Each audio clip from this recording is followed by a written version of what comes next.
નમસ્કાર ખેડૂત મિત્રો. તો તારીખ 15/9/2024 વાર રવિવાર.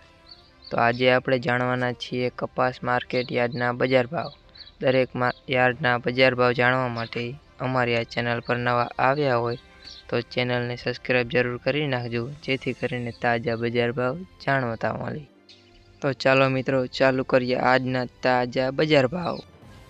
રાજકોટ 1400 થી 1720 રૂપિયા, હળવદ 1125 થી 1650 રૂપિયા, ગોંડલ 1251 થી 1646 રૂપિયા, ધારી 1211 થી 1426 રૂપિયા, ખાંભા 1176 થી 1176 રૂપિયા, મોરબી 1300 થી 1400 રૂપિયા, જામનગર 730 થી 1550 રૂપિયા, બોટાદ 1215 થી 1690 રૂપિયા, અમરેલી 966 થી 1679 રૂપિયા, જામજોધપુર 1451 થી 1631 રૂપિયા, સાવરકુંડલા 1500 થી 1670 રૂપિયા, જસદણ 1300 થી 1645 રૂપિયા, કાલાવડ 1005 થી 1690 રૂપિયા, વાંકાનેર 1100 થી 1655 રૂપિયા, ધાંગધ્રા 1016 થી 1561 રૂપિયા, જેતપુર 831 થી 1646 રૂપિયા, બાબરા 1461 થી 1669 રૂપિયા,